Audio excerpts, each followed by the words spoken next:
Misteri kematian Raden Ronggo, pangeran pemberang yang mati muda dari Mataram, oleh M. Bashir Zubair. Antara legenda, tradisi lisan, dan fakta sejarah. Di sudut utara bekas tembok dalam Keraton Mataram, Kota Gede, terdapat sebuah jebol and dinding yang oleh masyarakat setempat diyakini sebagai peninggalan nyata seorang pangeran bernama Raden Ronggo. Bukan sekadar legenda belaka, tembok jebol itu masih bisa disaksikan hingga hari ini. Namun di balik peninggalan fisik yang konkret itu, kematian sang pangeran tetap menjadi salah satu misteri paling menggugah dalam sejarah Kesultanan Mataram Islam. Artikel ini berusaha membedah lapisan demi lapisan kisah Raden Ronggo secara kritis, memisahkan mana yang bersumber dari naskah babat, mana yang berasal dari tradisi lisan, dan mana yang bisa dikonfirmasi secara historis, termasuk soal kematiannya yang kerap dikisahkan secara berbeda-beda. Siapakah Raden Ronggo? Identitas dan silsilah.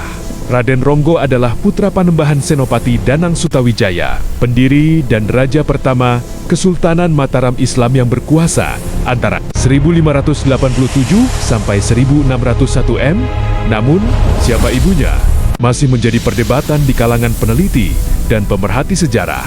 Menurut Givari Yuristiadi, dalam tulisannya Nitikan Makam Raden Rangga dan Abdi Dalem, Pametakan, sebuah histori kampung di Yogyakarta, terdapat dua versi yang beredar. Versi pertama menyebutkan bahwa ibu Raden Ronggo adalah seorang putri yang mengaku berasal dari Wonogiri dan di kemudian hari dalam tradisi Jawa diidentifikasi sebagai Nyi Roro Kidul, Ratu Laut Selatan. Versi kedua yang lebih bisa diterima secara genealogis menyebut ibunya adalah Nyi Ageng Pembayun, putri kandung Panembahan Senopati sendiri yang menjadi istri Ki Ageng Mangir, sehingga Raden Ronggo dalam versi ini berstatus cucu, bukan anak langsung. Terlepas dari perdebatan silsilah tersebut, satu hal yang pasti, Raden Ronggo bukan tokoh rekaan.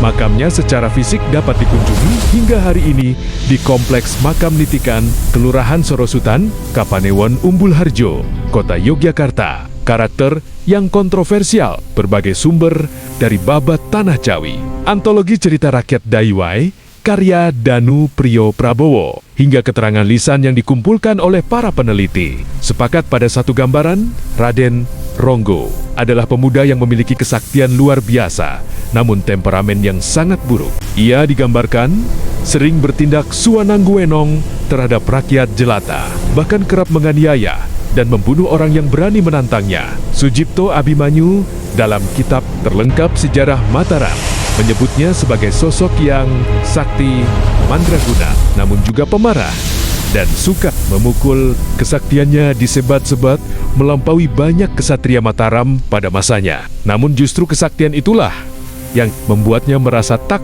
tertandingi dan akhirnya tak terkendali. Dua rentetan peristiwa, apa yang benar-benar terjadi, mengamuk di pasar dan menerobos tembok keraton. Salah satu peristiwa yang memiliki bukti fisik paling kuat adalah insiden tembok jebol di Kota Gede menurut tradisi lisan yang dicatat dalam Laman Budaya Indonesia dan dikonfirmasi oleh warga setempat. Peristiwa ini terjadi saat Panembahan Senopati menguji kesaktian putranya. Dalam adu kesaktian tersebut, Raden Ronggo disuruh ayahnya untuk memijat kaki sang raja. Ketika pijatan itu terasa menyakitkan, tanda bahwa energi kesaktian sang pangeran mengalir tak terkendali. Panembahan Senopati menghentakkan kakinya. Karena sang ayah juga memiliki ilmu kanuragan yang jauh lebih matang, Raden Ronggo terpental dengan keras dan tubuhnya menghantam tembok, benteng keraton hingga jebol.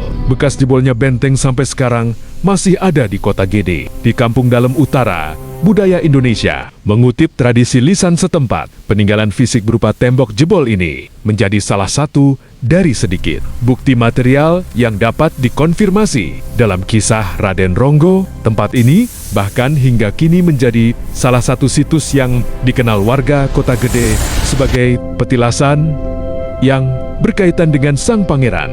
Insiden di Demak dan Pati, konteks politik yang nyata, kisah tentang amuknya Raden Ronggo ke Demak dan Pati bukan hanya cerita rakyat biasa. Konteks politiknya sangat relevan. Pada akhir abad ke-16, hubungan antara Mataram, Demak, dan Pati memang penuh ketegangan. Catatan sejarah dalam berbagai babat menyebut adanya gesekan antara Panembahan Senopati dengan sejumlah adipati di pesisir utara Jawa.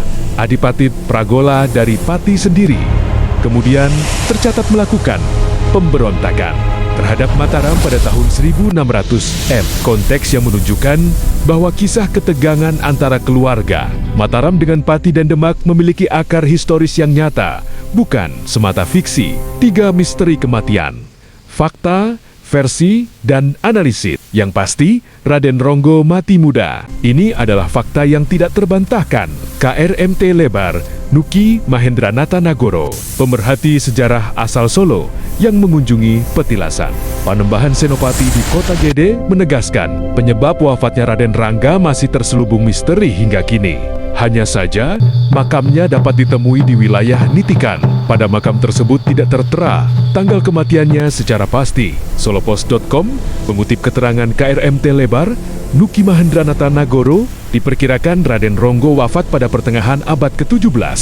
Namun tanggal pastinya tidak tercatat dalam dokumen manapun yang saat ini bisa diverifikasi. Ini sendiri sudah merupakan sebuah fakta penting. Seorang putra raja pertama, Mataram Islam tidak meninggalkan catatan tanggal wafat yang jelas, mengisyaratkan bahwa kematiannya bukanlah peristiwa yang dirayakan atau dikenang secara resmi oleh keraton. Versi ular. Dari mana asalnya kisah kematian Raden Ronggo? Akibat gigitan ular besar beredar luas dalam tradisi lisan Jawa. Inilah versi yang paling populer dan paling sering diceritakan, termasuk dalam antologi cerita Rakyat Daerah Istimewa Yogyakarta, karya Danu Priyo Prabowo. Menurut versi ini, seekor ular besar atau naga sedang mengamuk di kawasan Desa Patalan, Bantul, di sepanjang jalan Parangtritis. Makhluk itu telah memakan banyak korban dan rakyat tidak mampu menghadapinya. Raden Ronggo dengan segala kesaktian dan kecongkakannya justru menyambut tantangan ini. Ia bertarung melawan ular tersebut dan berhasil mengalahkannya. Namun dalam pertarungan itu, ia terkena gigitan patukan ular. Racun ular itulah yang akhirnya merenggut nyawanya. Versi yang lebih bercorak mistis. Dikisahkan bahwa ular itu sesungguhnya adalah siluman yang dikirim oleh Nyi Roro Kidul, ibunya sendiri atas bujukan Panembahan Senopati yang sudah kehabisan cara untuk menyelesaikan masalah putranya tanpa harus secara langsung membunuh darah dagingnya sendiri.